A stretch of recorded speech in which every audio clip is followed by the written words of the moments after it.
What's up, Lead Gen Beast? Matty Ice here from Leads for Locals. Want to do a quick tutorial on how to help, not completely solve, but hopefully help with the non-compliant notifications that you probably get inside of GoHighLevel. So it might be non-compliant email activity or SMS and texting, phone calls, things like that. And basically this happens whenever for emails, when your bounce rate, I think it gets over 3%.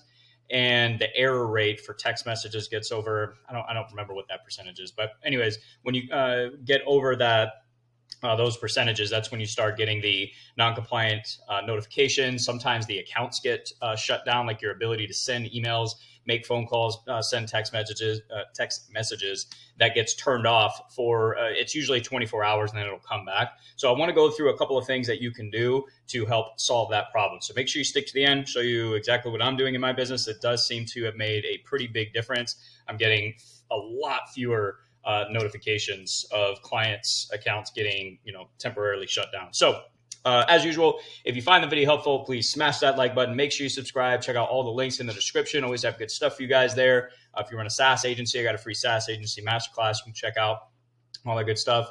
And if you don't have GoHighLevel yet, if you want to help support this channel, please go through my affiliate link. It'll be in the description. All right.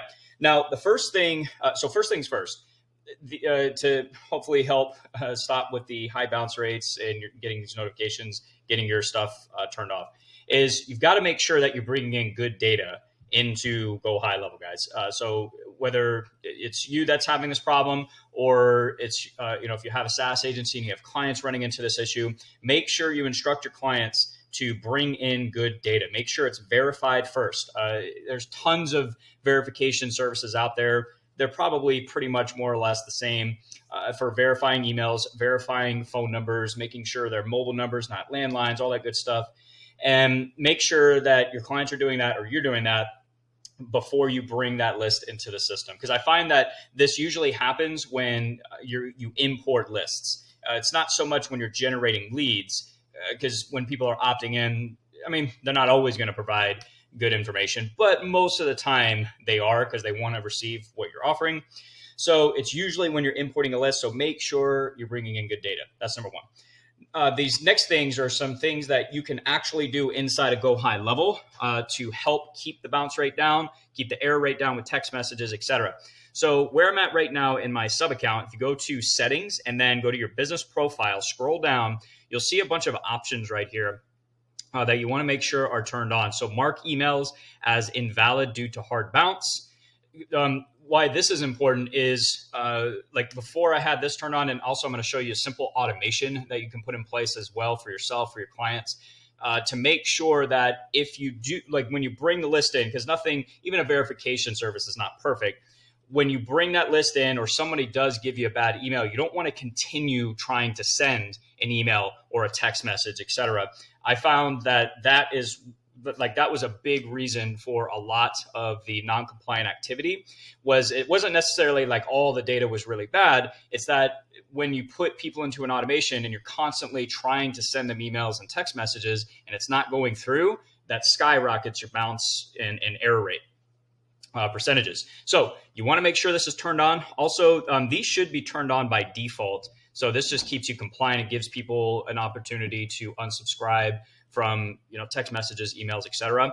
So make sure those are turned on. And then I want to show you a simple automation that you can put in place here to just make sure that emails and messages don't continue to go out if there is an issue with the contact information, like the email address or phone number.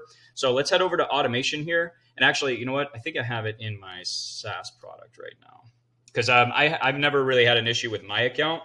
It's more so my SaaS clients that have been having this issue. But again, this has made a very big difference. So let's go to automation. And this is a really simple workflow that you put together. I separated them. So I have one for email and one for text messages. And basically what we're doing is we're turning on D&D if there is a bounce or a complaint or something like that with email. Same thing with text message. We're automatically turning on D&D so that the system will not continue to try to contact that specific prospect. So I got email bounce right here, and then SMS error D&D. All right. So basically what we're doing I'll show you the email one, and then I'll show you the text message. All right, so very simple. I have 3 workflow triggers here. Probably only need 1, but I just want to cover all my bases here. So the trigger is going to be email events, and then the event is going to be unsubscribed. That you probably don't need that, but again, I put it in there just in case. The other trigger is going to be the same exact thing, except this one's going to be complained. And then the other trigger, same thing, but this one's going to be bounced. And it says Mailgun only here. So if you're using LC email, this will still work for you. I confirmed this with GoHighLevel support because I don't use Mailgun anymore, but LC email is still run through Mailgun. So I just confirmed that this trigger would actually work since I'm not using Mailgun anymore. They said it would.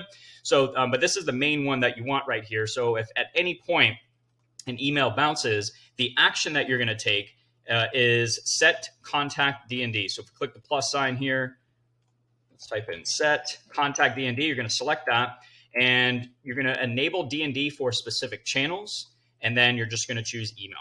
That's it. That's all you're going to do. You click, you publish it, save it, and then I did the same thing with text messages. All right. Let's see. I think it's at the end here. Yep. All right. SMS error DND. That's what I named it. And the trigger is going to be, I forgot what so the trigger is going to be Twilio validation error. And the error is SMS incapable or not valid. All right. And then you save that trigger, and then it's going to be the same exact action, but you're going to choose enable DND for specific channels, and it's going to be call an SMS this time instead of email. Save, publish, good to go. That's it, guys. Pretty simple stuff, but I have noticed a huge difference as far as compliance goes.